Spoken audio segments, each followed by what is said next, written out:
Amigos e amigas da TV São Manuel Conectado, prazer imenso estar de volta aqui nas páginas da TV para trazer as informações que são necessárias à comunidade são manuelense. Hoje a gente vai abordar um tema realmente muito delicado. A gente vai falar sobre a morte do Luiz Carlos Montanheiro, popular Ratazana. O Ratazana foi funcionário público por muitos anos, se aposentou inclusive na prefeitura. Ele foi radialista, Rádio Nova, Rádio Clube, apresentador sertanejo, muito conhecido, participava de diversas comunidades, frequentava diversos comércios, por isso tinha muita amizade. Era uma pessoa boa, era uma pessoa que não era violenta, não era uma pessoa agressiva, pagava seus impostos e procurava sobreviver, assim como cada um de nós. Há alguns meses, o Ratazana foi encontrado morto, depois de um mês e alguns dias desaparecido. Vocês acompanharam através da imprensa de São Manuel. Depois disso, iniciou-se uma investigação. A investigação já estava acontecendo em busca do paradeiro do Ratazana. E aí encontraram o Ratazana naquelas condições, uma condição trágica. Ele foi morto de uma forma brutal. A Polícia Civil iniciou investigações ainda mais pesadas, procurando identificar quem são os responsáveis pela morte do Luiz Carlos Montanheiro. E a filha dele, uma das filhas dele, aliás, a Vanessa, iniciou também um trabalho de acompanhamento das investigações. As investigações foram parar no fórum, estão na justiça, todo o material, mas até agora ninguém foi preso. Vou conversar com a Vanessa Montanheiro. Vanessa, tudo bem? Boa tarde, tudo bem? Bem até certo ponto, né? Sim. Agora sim. Vanessa, você foi a filha do Ratazana, responsável por identificar o corpo do seu pai. Sim. Como é que foi esse momento? Olha, foi um dos piores da minha vida. Eu já passei por situações difíceis, mas foi péssimo. Tanto é que eu não consigo me esquecer daquele dia e daquela imagem que no momento se fazia necessário. Porque se eu não o reconhecesse, na verdade eu nem reconheci pelo corpo, né? Porque já não tinha mais. O estado que estava, né? Ele estava no estado de composição bem avançado, então não tinha como reconhecê-lo como pessoa. Se você olhasse, você não reconheceria. Eu conheci por alguns pertences, porque como você conhece, né? Ele trabalhava na rádio, então ele tinha aquele estilo dele meio espalhafatoso, então não era muito difícil reconhecer alguma coisa dele. E aí você foi até o local que fica em Aparecida de São Manuel, ali próximo ao Jardim Santa Mônica. Sim. Um local ermo, né, que não vai muita gente, tanto que o corpo ele foi encontrado depois de muitos dias que foi colocado ali, né? Na verdade, foram 30 dias. 30 dias. 30 dias. E nesse tempo ninguém viu, ou se viu, resolveu não falar nada. Então, é muito até delicado um pouco falar a respeito disso, mas é necessário, né? Porque era para eu ter dado uma entrevista anterior a vocês, mas devido a toda a situação eu não consegui. Agora é que eu estou conseguindo me sentir um pouco melhor em relação a tudo isso. Mas voltando à sua pergunta, eu não conheço aquele lugar, são pessoas dali mesmo, de perto, que costumam frequentar, que conheciam. Era um lugar mesmo ermo, bem afastado um pouco da Aparecida, para cima ali do cemitério. É um sítio chamado Sítio São João, se eu não me engano. Mas, Vanessa, como é que foi essa informação? Essa informação chegou para você, te convocando de uma maneira para que você fosse até o local, para quem sabe fazer o reconhecimento. Sim. Olha, não era nem para eu ter ido até lá, se fosse depender, na verdade, das autoridades que estavam lá, né? A Guarda Municipal, depois acabou chegando a polícia científica e outras questões. Chegou também a polícia eu não me lembro se era militar ou civil, acredito que seja militar, e eu recebi um telefonema de uma pessoa próxima a gente, assim, da família, que é funcionário da Guarda Municipal. Nesse dia ele não estava de plantão, mas como ele sabia que numa noite anterior já tinham ligado, provavelmente essa informação chegou até a gente, que já tinha sido comunicado à Guarda Municipal através de telefonemas que tinham um suposto corpo ali na região, naquele local. Mas foi através dele que a gente conseguiu chegar até lá, porque ele foi até lá e enviou localização para a gente. Nesse meio tempo, eu me recordo que algumas informações, até desencontradas, acabaram chegando, que ele estaria em Botucatu, que ele teria sido visto em Rubião Júnior, né? Mas nada disso se confirmou. Não, porque quando eu recorri a vocês, a página de vocês, tanto a sua página quanto a de São Manuel Conectado, para que divulgassem a fotografia, porque até então, para mim estava tudo muito estranho. Eu não cheguei a pensar de forma alguma que fosse ter um fim tão trágico assim. E como ele fazia uso de diversas medicações, eu até fui a Botucatu, né, das ligações em qual recebíamos de pessoas que supostamente teriam visto ali na redondeza da faculdade, ali da Unesp. Mas nada concreto, nada confirmou. Bom, aí, Vanessa, você foi lá, depois o corpo foi para Botucatu. Sim. Primeiro IML de São Manuel, se não me engano, depois Botucatu. Sim. Lá foram feitos exames de reconhecimento. Sim. E... Na verdade, foi feito aqui, né? Sim. O corpo, ele foi retirado de lá do local e veio para o IML aqui do cemitério de São Manuel. Sim. Onde ele ficou até a médica legista no dia seguinte vir para fazer coletar material biológico e tentar descobrir uma possível causa da morte, porque foi complicado por conta que eu já te falei do estado de decomposição muito avançado. Então ele já não tinha mais pele, não tinha mais órgão, ele estava mantinha a camiseta, a bermuda, mas eu até achei que por baixo da camiseta tivesse preservado algum órgão, mas não. Bom, eu me lembro que você, e com razão, não deixou que se realizasse o velório e aconteceu o sepultamento do seu pai ali no cemitério de São Manuel. Sim. Tá, ponto. Infelizmente não tem volta, né? Você deve ter ouvido muito isso. A vida tem que continuar. Mas a partir do momento que você tomou essa ciência de que você precisava continuar a sua vida, a sua caminhada, você queria fazer justiça. Na verdade é assim, desde o início, porque voltando lá na questão do desaparecimento, foi tudo muito estranho, porque ele morava no centro, numa casa que não tinha uma garagem grande, então ele vendeu o carro que ele estava pegou o menor para se mudar para uma outra casa que coubesse o carro na garagem, ponto.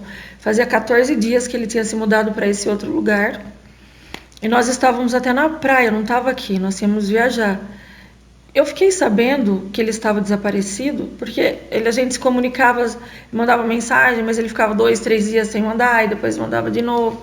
E assim, eu só fui comunicada mesmo do desaparecimento dele entre o dia 29 e 30 pela polícia aqui de São Manuel. Por quê? Porque a polícia militar estava fazendo patrulhamento ali por perto do posto Pedra Branca. Quando ela avistou o veículo, ela achou estranho, porque ela falou, nossa, esses meninos não têm cara de que têm 18 anos. Então foi aí que eles parou o carro, né? Pediu habilitação, ele não tinha o que estava dirigindo, e quando foi perguntado a procedência do veículo, ele falou, olha, é do meu pai, e eu peguei escondido, mas eu não tenho habilitação. Eles foram conduzidos até a Polícia Civil, para que lá fosse feito algumas diligências. E eu só vinha saber mesmo, porque no dia 20, entre dia 29, eu acredito, ou 30, porque depois que encontrou o carro, que eles aprofundaram mais as investigações. Até então, nós não tínhamos nada concreto. Bom, mas então a partir daí esse sentimento de querer fazer justiça, entre aspas, porque a vida ela não retorna, né? Seria justiça se você pudesse fazer com que seu pai retornasse. Mas pelo menos a prisão dos responsáveis. É esse ponto que eu gostaria que você falasse, porque a partir do momento em que a Polícia Civil começa a procurar os supostos envolvidos, começa a trabalhar na vida dessas pessoas para tentar levantar alguma coisa de concreto, você começa a acompanhar também esse trabalho. Você está sempre ligando, sempre indo até a delegacia. Desculpa interromper, tanto é que quando eu pude estar a par mesmo de toda a situação, do que vinha acontecendo, aí iniciou o quê? Eu tinha o boletim de ocorrência em mãos, com os nomes dos envolvidos. Eu até fui algumas vezes à delegacia para questionar a conduta, né, principal ali, porque o carro foi para a delegacia, conduzido pelo menor, e com todos eles, eram 5 que estavam dentro do veículo, 3 maiores e 2 menores. Um de 16 anos que estava dirigindo e um de 15 ao lado, e os outros maiores. Maiores que eu digo assim, 18 anos, né? 18, 19 anos. E naquele momento eles exportavam drogas, eles estavam com uma pequena quantidade de entorpecentes, os maiores também. Eles assumiram que eram deles, que era para uso pessoal deles.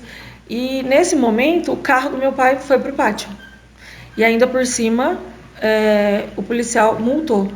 Multou o quê? Multou o meu pai, mas colocou o nome de um dos meninos dirigindo como menor infrator. Tipo, ele estava dirigindo um veículo ao qual pertencia ao pai até então. E foram feitas as diligências, foi solicitada a presença das mães dos menores, elas assinaram um termo e os maiores deram a versão deles, cada um deu a sua versão e logo em seguida eles foram liberados. E aí quando eu soube que foi encontrado o carro, por diversas vezes eu estive na delegacia, cobrando junto ao delegado e os investigadores que fossem tomadas algumas providências cabíveis, porque eu acreditava ainda que através dessas pessoas iríamos chegar até o meu pai. E eu não me enganei, porque eles estavam em posse do carro desde o dia 7, que foi o dia que ele foi morto. Foi a última ligação que meu pai fez do celular dele. Ô Vanessa, com relação ao material investigativo, com relação ao que se descobriu, que a Polícia Civil descobriu, você tem documentos em mãos? Sim. O que dizem esses documentos? A verdade é assim, quando apareceu o carro, que até então eles ligaram o carro ao suposto desaparecido, iniciou-se uma investigação um pouco mais aprofundada, porque não que isso não tenha se iniciado lá atrás, mas aí levantou, o cara está desaparecido, o carro aparece com 5 pessoas estranhas, e aí, né, arduamente começou a busca para tentar se encaixar, para tentar entender o que realmente aconteceu, onde que estava, como desapareceu, por que esse carro apareceu na mão desses meninos. E só que cada vez que eles eram trazidos à delegacia para prestar depoimento, eles contavam uma versão diferente. Então acabou confundindo um pouco, porque eles acabaram contando umas versões que, a princípio, a primeira versão era que o carro era do pai de um deles. Depois, esse mesmo adolescente, ele fala na delegacia que não era, no mesmo dia. E que ele trocou uma moto que ele tinha com esse carro na Barra Bonita. Então aí demorou um pouco mais as investigações, acredito eu, né? Demorou assim, no sentido, foi rápido, mas eu falo que eles começaram a desfocar as investigações. Então, pelos depoimentos pelos depoimentos supostamente que eles davam, eles tinham que ir atrás para saber se realmente era verdade, para não ser injusto com os outros que estavam supostamente de carona, né? E nisso que o carro foi apreendido, foi para o pátio, foram realizados no carro o laudo, exame de pericial para ver se encontrava algum material biológico, ou seja, sangue, né? Foi realizado o luminol. Eu acompanhei, né? Foi feito à noite, acompanhei o luminol reagiu. Eu tenho aqui os laudos iniciais, né, que eu tenho do luminol. O luminol reagiu no banco lateral do passageiro. O luminol é aquele efeito que é feito no escuro, né? Sim, é. E aí se tiver sangue, principalmente sangue humano, acaba ficando azulzinho, como se tivesse acendido. O luminol, ele é um produto que ele serve para detectar substância biológica, hematóide, exatamente, e sangue. Sim. Então, por mais que você lave qualquer lugar que tenha sangue, ele fica por um longo período, até 9 anos. Então, o luminol, por mais que você lave qualquer tipo de produto, você não consegue tirar. E ele reage, ele é líquido, né? Você faz uma mistura, ele é borrifado nos lugares que supostamente você quer saber se tem alguma mancha ou alguma presença de sangue, e ele reage. Onde ele reage, você tem um material biológico. Então, ou seja, sangue. Sim. Então, o luminol reagiu no tapete, né, em uma bermuda que não era do meu pai, que estava no banco, no porta-malas. Ele reagiu também no porta-mala, né, no carpete, o tapete do porta-mala, e em diversos lugares ali do carro reagiu. Foram coletados 3 amostras, encaminhado para o IC, foi para São Paulo, tanto que no dia lá que foi feito o exame no IML, também foi coletado para contraste do material biológico, para contrastar. Então, ou seja, o luminol reagiu. Sim. Mas, até então, continuávamos naquela. Anterior a isso, não tínhamos um corpo. Quando foi encontrado o corpo, no dia 6 de abril, o delegado, na segunda-feira, pediu a prisão de todos eles. Foi ao fórum, mas foi negado. A justiça negou. Por quê? Porque eles achavam que tinham que ter mais diligências, que não era o suficiente, que você supostamente pode pegar algum pertence, ir lá e colocar na outra pessoa, e pelo estado de decomposição eles queriam ter realmente certeza de que se tratava do corpo dele.